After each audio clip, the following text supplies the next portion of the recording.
Hello student, मैं विष्णु दिवाकर। आज की वीडियो में हम बात करने वाले हैं शिक्षा की मूलभूत संकल्पनाएं विचार यानी कि basic concept and ideas in education के यूनिट नंबर 1 के लेसन नंबर 3 शिक्षा का ज्ञान मीमांसीय आधार, ज्ञान, विश्वास, जांच और तर्क। तो आज की वीडियो के अंदर आपका यूनिट नंबर 1 का लेसन नंबर 3 पूरा कंप्लीट करने वाला हूं। तो चलिए वीडियो को स्टार्ट करते हैं। तो ये जो आपका लेसन है, लेसन नंबर 3 यानी कि शिक्षा का ज्ञान मीमांसीय आधार, ज्ञान, विश्वास, जांच और तर्क। तो यहाँ हम आप इसके बारे में बात करने वाले हैं। तो सबसे पहले हम इसका इंट्रो ले लेते हैं कि इसमें क्या दे रखा है इस लेसन के अंदर, और आपको सिर्फ यही तैयार करना है जो भी मैंने हाईलाइट कर रखा है, और आपका पेपर जो है अच्छी तरीके से हो जाएगा। आप आराम से आंसर लिख पाएंगे। तो देखिए, शिक्षा के संदर्भ में यदि गहनता से विचार किया जाए तो हम पाएंगे कि वर्तमान समाज का स्वरूप जो है वो ज्ञान आधारित समाज है। तो आज जो वर्तमान में अगर हम समाज की बात करें तो वो समाज कैसा है? ज्ञान आधारित है। और शिक्षा और दर्शन के संबंध पर नजर डालें तो ये भी स्पष्ट हो जाएगा कि दोनों का लक्ष्य व्यक्ति को सत्य का ज्ञान कराना और उसके जीवन का विकास करना है। तो आज जो स्पष्ट अगर हम देखो पूरी तरीके से देखें तो शिक्षा और दर्शन का जो संबंध है वो किस चीज से है कि व्यक्ति को सत्य का ज्ञान कराना और जीवन का विकास करना। ठीक है, तो दर्शन जीवन के वास्तविक लक्ष्य को निर्धारित करता है और उस लक्ष्य की प्राप्ति के लिए शिक्षा का उचित मार्गदर्शन भी करता है। अब आगे अगर हम देखते हैं यहाँ पर, तो यहाँ पर बताया गया है कि सूचना और ज्ञान है क्या। तो देखो, सूचना और ज्ञान का अर्थ क्या है? ये दोनों के दोनों समानार्थी शब्द है, यानी कि सिनोनिम है दोनों, और परंतु अपने प्रकृति और अर्थ में ये एक दूसरे से बिल्कुल ही नितांत यानी कि बिल्कुल भिन्न है ना। बिल्कुल क्या है? भिन्न है, मतलब अलग है।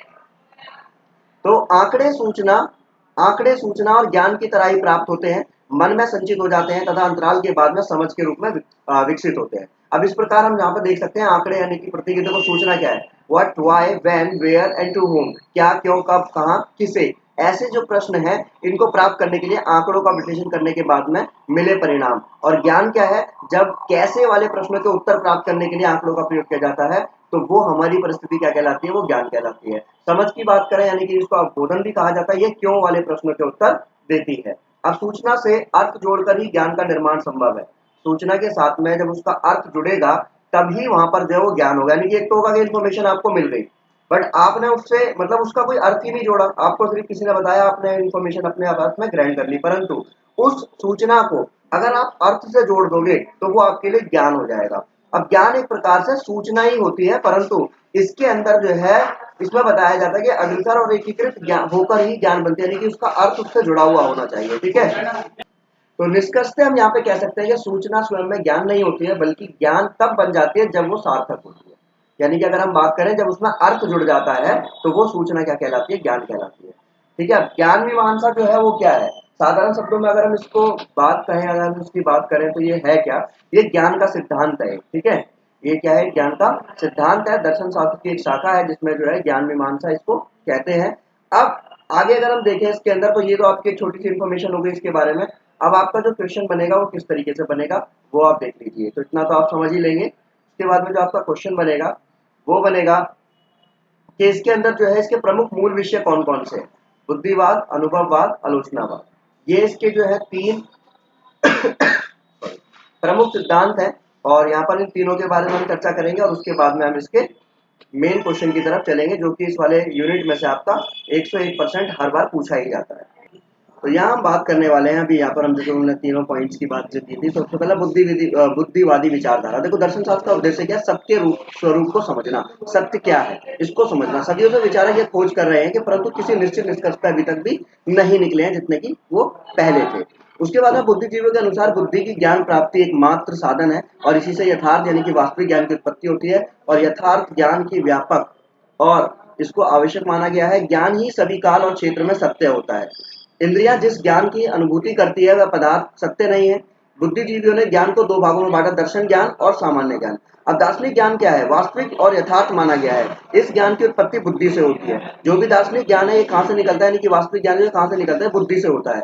जबकि सामान्य ज्ञान जो है इंद्रिय जनित है, ये सदैव सत्य नहीं हो सकता। बुद्धि में ज्ञान वर्जन की जन्मजात शक्ति जो होती है, बुद्धिजीवियों के अनुसार ज्ञान प्राप्ति के लिए आगमन विधि और एक विधि और है आपकी, वो विधि होती है निगमन विधि। इसका ज्यादा उपयोग होता है। अब अनुभववाद क्या है? इसमें क्या है? अनुभव के आधार पर ही बालक के मस्तिष्क में जो है ज्ञान अंकित होता है। इस प्रकार इस सिद्धांत के अनुसार ज्ञान प्राप्ति में बुद्धि का उपयोग नहीं के बराबर माना जाता है। संवेदन यानी कि सेंसेशन और विचार पर्यावर्तन, इसमें बताया यूरोप के दार्शनिक ने दर्शन को पहले तो गणित का रूप देना चाहा, पर लॉक ने अपना ध्यान मनोवैज्ञानिक की ओर केंद्रित किया और मानव बुद्धि पर निबंध की रचना की।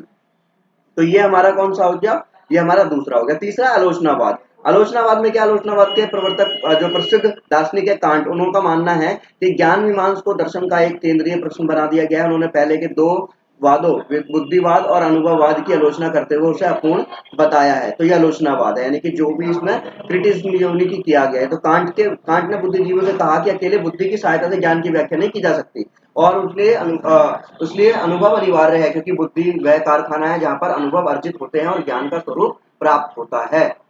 उसके बाद अगर हम बात करें तो यहाँ से आपका जो मेन आएगा कि भाई ज्ञान के निर्माण के चरण बताइए। तो सबसे पहला चरण कौन सा, विश्वास। ज्ञान को एक प्रकार का विश्वास, आभास, प्रतीत भी माना जाता है। विश्वास या प्रतीत एक मानसिक अवस्था है। अब इसको मैं आपको बताता हूँ कैसे आप विश्वास कैसे करोगे। जैसे आपको यहाँ पर देखो उदाहरण दे रखा है कि जलने के बाद में जो बदबू आती है उसमें पता चलता है कि भाई कुछ जल रहा है। तो कुछ ऐसी प्रतिक्रियाएं अथवा विश्वास होते हैं जिन्हें व्यक्ति सक्रिय रूप से स्वीकार करता है। विद्वान प्रतिक्रिया, जैसे कि हमें उसकी महक पता है ना, तो ये विश्वास है हमारा, ठीक है, कि कुछ जल रहा है। तथ्य क्या होता है, जैसे कि प्रत्येक वस्तु जो इस दुनिया में विद्यमान है, जो है, जैसे पहाड़ों का अस्तित्व एक तथ्य है, कोई स्थान कोई कथन करना भी तथ्य है। तथ्य का अर्थ इस प्रकार बात में निहित है कि किसी भी कथन की सहायता और असत्यता के विश्लेषण के लिए न्यूनतम कितना जानना अनिवार्य है। तो ये तथ्य कहलाता है, यानी कि फैक्ट कहलाता है, ठीक है, फैक्ट कहलाता है। अब सत्यता क्या है, सत्यता का मतलब है, पहले हमने समझा कि किसी विश्वास और प्रतीत का प्रयोजन यह वर्णन करता है कि वास्तव में वस्तुएं वास्तव में किस रूप में है। आशय है कि मन को हमारे चारों ओर के संसार से जोड़कर ज्ञान का निर्माण करेगा जो सत्य होगा। अब जैसे ज्ञान की एक अन्य अपेक्षा भी है कि साध्य विश्वास करने का आधार बन गया। जैसे हम बोलते हैं कि भाई ज्ञान है क्या, देखो हम जानते हैं कि ज्ञान, जैसे कि मैंने कहा आपको, दूध का रंग सफेद होता है, इसकी निश्चितता के कारण ही हम उसको सत्य मानते हैं। हम क्या बोलते हैं कि सत्य क्या है, कि भाई दूध जो है वो क्या है, सफेद ही होता है, ठीक है। उसके बाद में ज्ञान के प्रकार तीन है आपके, पूर्ववर्ती ज्ञान, परवर्ती ज्ञान और अनुभवजन्य ज्ञान। अब पूर्ववर्ती ज्ञान का मतलब क्या है, देखो पूर्ववर्ती ज्ञान वह ज्ञान होता है जिसके अनुभव हेतु सत्यता या असत्यता को स्रोत के रूप में या फिर बिना निर्धारित किए जा सकता है, यानी कि उसको स्रोत के रूप में बिना निर्धारित किए ग्रहण किया जा सकता है। पूर्ववर्ती ज्ञान की सार्वभौमिक वैधता होती है, शुद्ध के तर्क के आधार पर एक बार सत्य रूप में पहचानने जाने के बाद में किसी अन्य प्रमाण की आवश्यकता नहीं होती है। एक बार किसी को जान लिया और उसके बाद दोबारा उसका कोई प्रमाण नहीं लेना, तो ये पूर्ववर्ती ज्ञान है। परवर्ती क्या है, इस ज्ञान का आधार जो अवलोकन और अनुभव पर होता है। अवलोकन निश्चित विवेचन पर बल देने के कारण इसे वैज्ञानिक विधि द्वारा प्राप्त ज्ञान माना जाता है। इस श्रेणी के अंतर्गत आने वाले कथन को किसी कथात्मक विषय वस्तु धारण करने की दृष्टि से और इसके सत्यता और असत्यता के निर्धारण में प्रत्येक मानकों की दृष्टि से रखा जा सकता है। उसके बाद में हमारा तीसरा आता है अनुभवजन्य ज्ञान। अनुभवजन्य ज्ञान क्या है, इसमें बताया गया इस प्रकार के ज्ञान में ज्ञान अस्थायी प्रकृति के होते हैं। जैसे कि ऐसा हो सकता है कि अनुभव के पूर्व अस्तित्व में रह रही ना हो और आवश्यक है कि इन्हें पूर्व स्थापित मूल्यों के साथ में अनुभव किया जा सके, यानी कि अनुभव के आधार पर, एक्सपीरियंस के आधार पर। परवर्ती यानी कि जिसको आपने जान लिया और इसके बारे में आपको कोई इसकी दोबारा से इसके बारे में आपको छानबीन करने की जरूरत नहीं है। और पूर्ववर्ती ज्ञान मतलब जो कि ऑलरेडी है और जो मतलब सत्य असत्य दोनों के स्रोत पर आधारित हो सकता है। तो आई होप आपको वीडियो समझ में आई होगी। आपको यूनिट नंबर 3 में से यूनिट नंबर 1 में से लेसन नंबर 3 आपका यहाँ पर कंप्लीट होता है। Thanks for watching.